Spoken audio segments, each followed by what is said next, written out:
Salut à tous, moi c'est Kyle, rien n'a changé et j'ai décidé d'enregistrer ce petit vlog, ce petit podcast pour tout simplement vous parler de mes nouvelles et pour vous parler des nouvelles de la francophonie. J'espère que vous êtes déjà abonné à ma chaîne, sinon vous cliquez quelque part là et aussi vous cliquez sur une petite clochette pour activer les notifications pour être toujours au courant quand je sors une nouvelle vidéo. Alors, il y a quand même beaucoup de nouvelles, mais premièrement, comme vous l'avez déjà remarqué grâce à mes reels ici sur YouTube ou grâce à mon compte Instagram, Kyle-prof, que j'ai changé de décor et j'ai fait des travaux, j'ai aménagé un peu ma zone de travail et d'ores et déjà, désormais, je vais filmer toutes mes vidéos ici, tout mon contenu ici et dites-moi dans les commentaires si le décor que j'ai fait, que j'ai aménagé, vous plaît. Voilà, ça a pris quand même beaucoup de temps, j'ai travaillé pendant 3 ou 4 jours pour tout redécorer. J'ai fait tout ça moi-même sans être aidé. Voilà, donc je crois que maintenant je peux ajouter ce savoir-faire dans mon CV. Qu'est-ce que vous en pensez? Alors dans les commentaires, vous me dites si le décor vous plaît. Bon, là j'ai écrit, je vais utiliser le mur pour écrire avec un craie. Des couleurs différentes, le blanc, le bleu, le rouge, etc. J'en ai plein, j'en ai acheté, ça coûte vraiment pas cher. Je m'excuse. Et là, juste derrière moi, j'ai indiqué les sujets dont je vais vous parler aujourd'hui. Et j'ai très envie d'apprendre votre opinion. Alors, commençons. On va commencer par ce truc-là, grammaire pour débutants, juste pour vous rappeler que je suis en train de travailler sur le programme qui sera composé de 60 leçons vidéo, 60 tests, quiz, exercices et 10 tests d'évolution. Grâce à ce programme, grammaire pour débutants, vous pouvez améliorer vos connaissances si vous êtes débutant et ce programme est destiné plutôt à ceux qui ont au niveau A1, A2. Vous pouvez réviser toute la grammaire essentielle ou vous pouvez apprendre quelque chose de nouveau.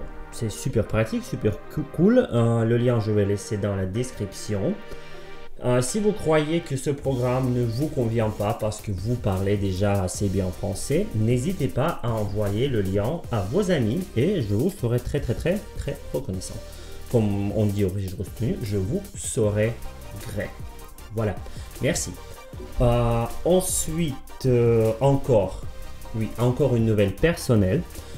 Actuellement, je suis en train aussi de travailler sur un nouveau documentaire, une nouvelle leçon contextuelle. Qu'est-ce que c'est qu'une leçon contextuelle? C'est une leçon lors de laquelle je me mets dans un certain contexte pour vous enseigner en général le vocabulaire, le lexique. J'en ai déjà fait 3. Dans la première leçon, j'ai parlé de l'énergie nucléaire, de l'énergie renouvelable, tout ça. Je vais laisser le lien dans la description. Dans la deuxième, on a décortiqué, on a dévoilé, on a analysé une voiture, ses éléments, ses appareils, etc. Et j'ai parlé des verbes qu'on utilise quand on parle des voitures. Et dans ma troisième leçon que j'ai adoré, parce qu'on a travaillé vraiment avec une très grande équipe, et dans cette leçon, on parle des vins et de la viticulture, de la vitification. N'hésitez pas à retrouver tous les liens dans les commentaires. Je pense que je vais laisser le lien sur le playlist où vous trouverez toutes ces 3 leçons. Bref, je parle un peu trop, mais... Ah oui, si vous écoutez ça en version podcast sur votre plateforme préférée, bien sûr que d'abord il faudra aller ici sur YouTube pour retrouver les liens. Parce que ces leçons n'existent pas en version podcast. Deuxièmement, je suis en train, de travailler sur ma nouvelle leçon contextuelle dans laquelle il s'agira de la guerre. Voilà. Le lexique, le vocabulaire, les verbes, tout ça qu'on utilise, des expressions qu'on utilise pour parler de la guerre. Et je me suis déjà mis dans le contexte de la guerre de Crimée.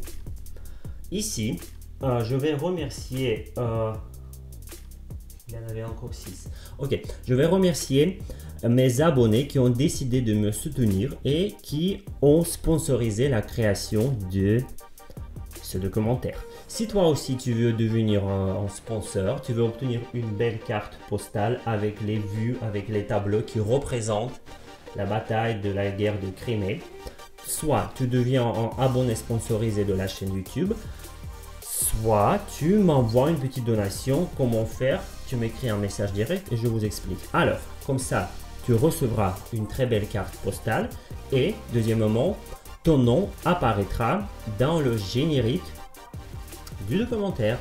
Voilà. Et comme ça, tu pourras peut-être avoir plus d'abonnés si tu le désires.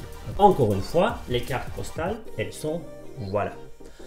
Bon, ensuite, voilà. Yel. Yel. Je vais écouter la prononciation sur le petit Robert. Yel. Yel. Yel. Ce pronom personnel. D'abord, j'ai pensé faire une vidéo complète, une vidéo à part pour vous parler de cette merde. Inacceptable, selon moi. Inacceptable. Ce pronom personnel sujet de la troisième personne du singulier sur le petit Robert et du pluriel avec un S à la fin.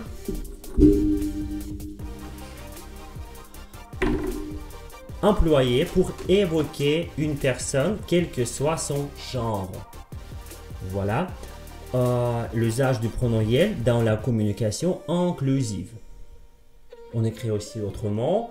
Ça me fait chier vraiment parce que quand quelqu'un dit que vous respectez pas nos droits, on veut notre propre pronom, blablabla, c'est vraiment inacceptable, impardonnable. Je peux vous citer plein de commentaires, plein de synonymes, pardon, pour le dire, mais quand quelqu'un qui sont pas vraiment trop sains exige qu'on change la langue pour lui plaire, pour lui faire plaisir, ce n'est pas possible. Parce que naturellement, dans la nature, il y a seulement il et elle. Il n'y a pas de iel. Voilà. Si vous voulez éviter ce genre de discrimination, je suis pas un homme, je suis pas une femme, nanana, machin, employez le pronom on. Pourquoi pas? Pourquoi pas? Mais la langue, n'y touchez pas. N'y touchez pas avec vos mains vraiment sales. Je m'en fous vraiment. Je m'en fous vraiment avec qui on se tape, en qui on se déguise, quels vêtements on porte, etc. Mais on n'a pas le droit vraiment avec ces idées cons toucher la langue. Parce que encore une fois, la langue et la nature, selon moi, vont ensemble. S'il y a un nouveau phénomène et il faut lui donner un nom, il n'y a pas de problème, on peut le faire. Il y a des drag queens, il y a des gays, il y a des lesbiennes, tout ça, et on leur donne leur propre nom, un nom. Mais on n'a pas le droit de prétendre à avoir un pronom à part.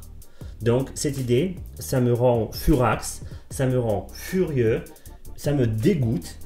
Et dans les commentaires, vous me dites ce que vous en pensez. Moi, je suis absolument hostile, je suis absolument contre ce truc-là. Ok, continuons. Passons aux choses peut-être plus agréables. Ah non, pas vraiment agréables. Le drapeau français. Le monsieur président Macron a décidé de changer de couleur du drapeau français.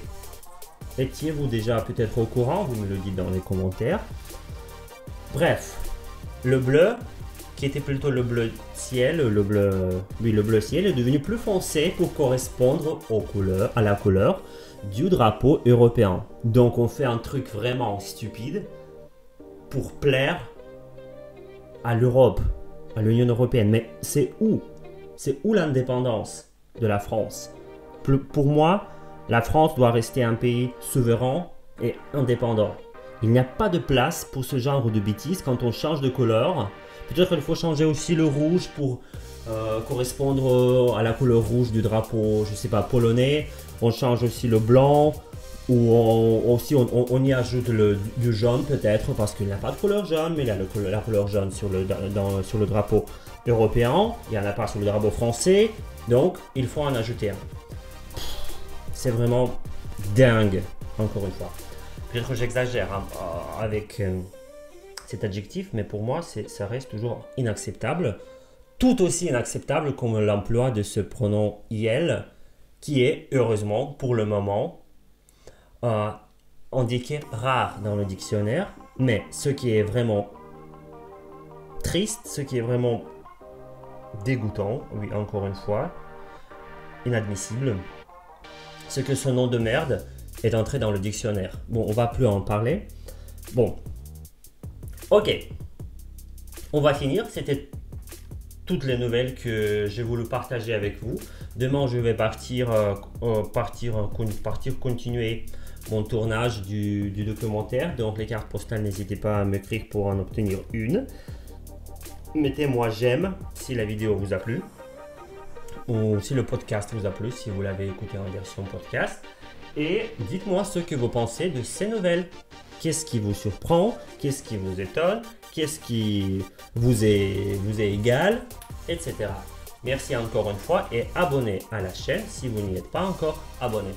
En tout cas, malgré tout ce que j'ai dit, je vous aime énormément. Salut!